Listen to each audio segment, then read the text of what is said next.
थांनाय 24/11/2024 टेट काम recruitment examination BTR सरकारनि गेजेरजों सेंट्रल सिलेक्शन बोर्ड आरो जि मोनसे बे रिक्रुटमेंट माने बोर्डनि जि कमिटि दङ बे कमिटिनि गेजेरजों बड'लेण्ड मुलुगसोलोंसालि आरो बीटीआर सरकारनि जि गेजेरजों जि खुंनाय ग्रेजुएट माने टीचार आरो पोस्ट ग्रेजुएट टीचारनि टोटल 1336 137 पीजीटी आरो 1199 ग्रेजुएट टीचार मैया डायरेक्टर ऑफ एडुकेशन आरो सिलेक्शन कमिटिनि गेजेरजों फोसावनाय जि रिजाल्ट बे रिजाल्टखौ जोङो नुनो मोनदों दुलाराय बर' फरायसा आफाद दा जों बेखौ नोजोर बोदों आरो बे जे रिजाल्ट बे रिजाल्टखौ लानानै जिहेतु गोबां सम जोंनियाव टीचारनि क्राइसिस दंमोन जि गेपिं दंमोन जे गोबां हायर सेकेन्डारि स्कुलाव 10 जन 12 जन 7 6 जन बेयाव मिक्स मिडियाम बर' मिडियामबो दङ एसामिस मिडियाम दङ आरो सिंगल बर' मिडियाम स्कुलाव हाई स्कुलफ्राव गोबां भेकेन्सि पोस्ट दङ डेट भेकेन्सि आरो रिटायार्ड भेकेन्सि बेबायदि गोबां भेकेन्सि दङमोन दा प्राय 1400नि खाथि बे गोलाव समाव ग्रेजुएट टीचार आरो पोस्ट ग्रेजुएट टीचारनि रिक्रुटमेन्टआ जायाखैमोन जायनि थाखाय जोंनि जि टीचिं लार्निं जि प्रसेस क्वालिटी एडुकेशन लाबोनायनि बेलायाव दुलाराय बर' फरायसा आफादा आसाम सरकार आरो बीटीआर काउन्सिलखौ जोङो जेब्लाबो नारसिनबोदों जोङो प्रेसार खालामबोदों आरो जेब्लायनो जोङो सोलोंथाइ मन्त्रि डक्टर रनज पेगुजों रायलायदों आसामनि गिबि मन्त्रि डक्टर हिमन्त बिश्व शर्माजों रायलायदों बीटीआरनि चीफ प्रमद बर'जों रायलायदों जों अब्लानो स्कुलाव फोरोंगिरि थिसननायनि जि मेटार जि इशू बे दाबिखौ जोङो गोख्रोङै लाखिबोदों जाहाथे जोंनि बर' मिडियामनि स्कुलाव बा मिक्स मिडियाम स्कुलाव जोंनि क्लासरूमाव जाहाथे sufficient teacher subject wise teacher बा एसिस्टेंट टीचार आर्ट्स साइंस बा हिंदी टीचार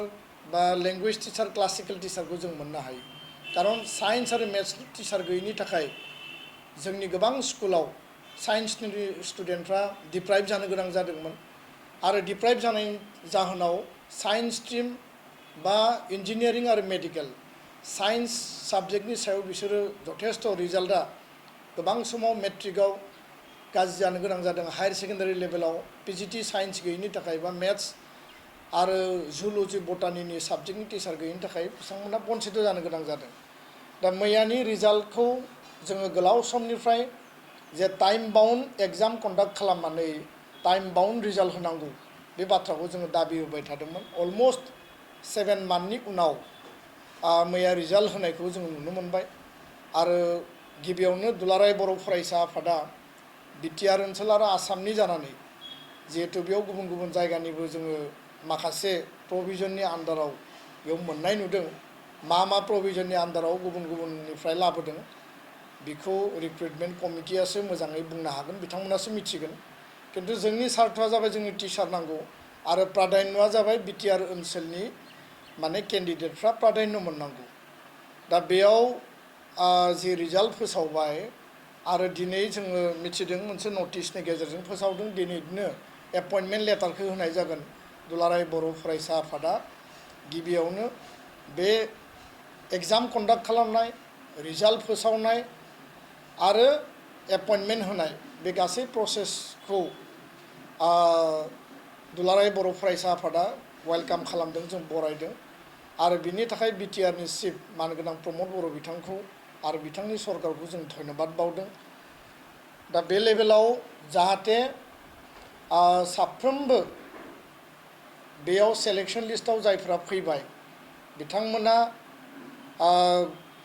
प्रपारलि जयनिं खालामनानै क्वालिटी एडुकेशन लाबोनायनि बेलायाव गासैबो निउ टीचार बिथांमोननियाव BA डिग्री दङ बा एक्सपिरियेन्स माखासे टीचारफोर दङ बिथांमोना जाहाथे बर' मिडियामाव बा जोंनि एन्टायार जिखिनि मिडियामाव फरायसा फरायसुलिया फरायो गुन गोनां आरो गोग्गो सोलोंथाइ लाबोनायनि थाखाय खामानि मावनांगौ कमिटमेन्टनि आधाराव खामानि मावनांगौ जों बेखौ खावलायदों बे रिजाल्ट ओंखारनायनि उनाव माखासे ग्रिभेन्सेसफोर जोंनि दुलाराय बर' फरायसा आफादनि जिल्ला आनसलिक आरो इभेन मिरु लेभेलसिम गोबां टेलिफनिक आरो रिटेन माखासे ग्रिभेन्सेसफोर फैदों आरो बेयाव मोनसे मेनसनबो दंखायो जे डाइरेक्टर अफ इडुकेसना बिटिआरनि 7 डेजनि गेजेराव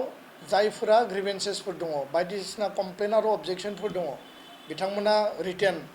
गावसोरनि कमप्लेनखौ साबमिसन खालामनो हागोन होननानै बेयाव होदों आं बेखौनो खावलायो जे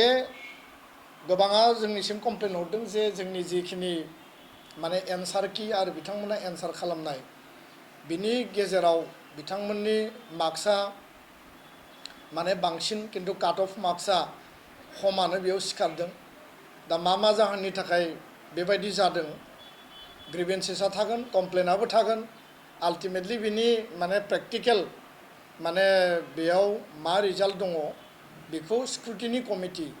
बा बे सेलेक्सन कमिटियासो बेखौ मोजाङै बुंनो हागोन दा बेखायनो जायनियाव बेबायदि ग्रिभेन्सेसफोर दङ बे ग्रिभेन्सेसफोरखौ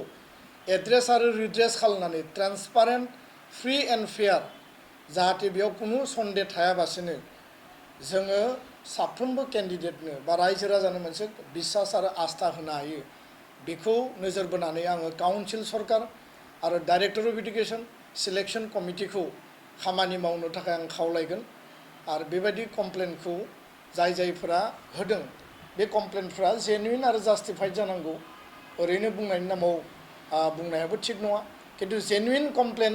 जेनुइन ग्रिभेन्सेस दङब्ला बै केन्डिडेटफ्रा जास्टिफिकेसन न्यायखौबो मोननांगोन आरो न्याय होनो थाखाय माने council government education department selection कमिटिनि गासिबो दैदेनगिरि गासिबो अफिसियेल्सफोरा माने खामानि मावनांगौ आं बेखौ खावलायबाय गुबुन मोनसे बाथ्राया जाहैबाय जे जायखिजाया रिक्रुटमेन्ट प्रसेसआव जेब्लायबो मोननै बिथिंखौ प्राधान्य होनानै प्रायरिटि होनानै नोजोर होनाया मोजां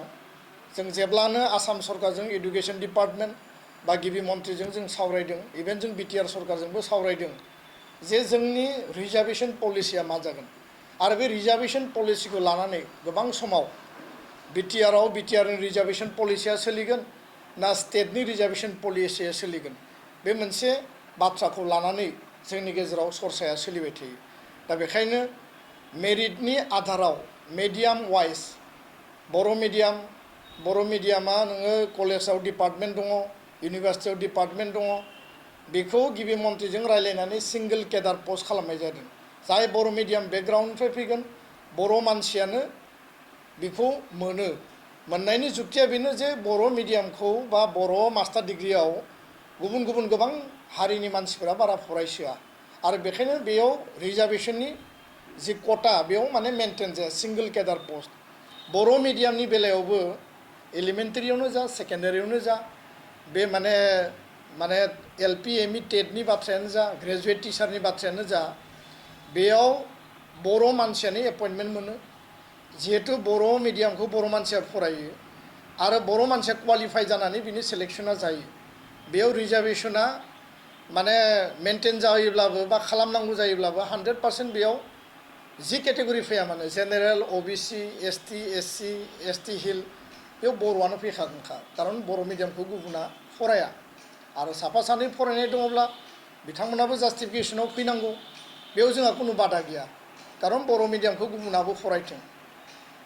बर' मिडियामनि बेलायाव जोंहा जेबो बुंनो गोनां गैया किन्तु एसामिस मिडियामनि बेलायाव दिनै जों आसाम सरकारखौ आसामनि डाइरेक्टर अफ सेकेन्डारि इडुकेसनखौ जों बुंदों नेक्स्ट माने टेट काम रिक्रुटमेन्ट जि आसामनि स्टेटनि रिजाल्ट ओंखारगोन एपइन्टमेन्टनि प्रसेसा जेला आरम्भ जागोन जाहाथे कुनु कारनाव रिजार्भेसन कटायाव जोंनि केन्डिडेटफ्रा बन्चित जाया आरो एखे बाथ्राखौनो आङो बिटिआरनि बेलायावबो खावलायगोन जों खावलायबोदोंबो आरो आं खावलायबावगोन बिटिआरनि जोंनि माने ट्राइबेल स्टुडेन्ट आरो ट्राइबेल केन्डिडेटनि माने इन्ट्रेस्टआव जे मेरिट लिस्टआ आलादा जायफोरा मेरिटआव दङ बिसोर एसटि हिल एसटि प्लेनबाबो मेरिटनि आधाराव बा एससिब्लाबो मेरिटनि आधाराव बिसोर मोनलांगोन किन्तु जायफोरा काट अफ मार्कखौ मोनसे लेभेलाव लाखिनानै जि मोनसे सिलेक्शन कमिटिया काट अफ मार्क बानाया मानो जायफोरा बै मेरिटआव थांबाय बिनि अनगायै रिजार्वेशन कोटायाव एसामिस जि मिडियाम बर' सुबुङाबो एसामिस मिडियामाव फरायो जायगा लायै जायगा राभाया फरायो गार'आ फरायो हाजंआ फरायगोन इभेन नोङो जुदि आउटसाइड बिटिआर नायोब्ला मिसिं टिवा बा नोङो माने सनवाल देउरिफ्राबो एसामिस मिडियामाव फरायो दा बेखायनो एसामिस मिडियामा जेनेरेल मिडियाम बयबो बे मिडियामाव फरायो दा मेरिटआव सिलेक्शन जानाया मेरिटआव थांगोन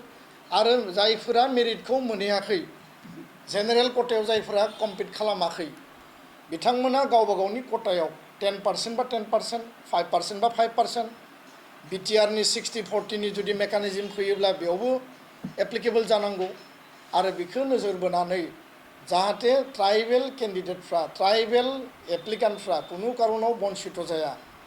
आरो बेबायदि माखासे सिटुएशन परिबेस परिस्थितिया थांनाय समाव एसे एनै नुजादों दा बेखायनो जि बेयाव रिजाल्ट ओंखारबाय बे रिजाल्टआव बबे पलिसिनि आधाराव रिजार्वेशनखौ मेनटेन खालामदों जों मिथिया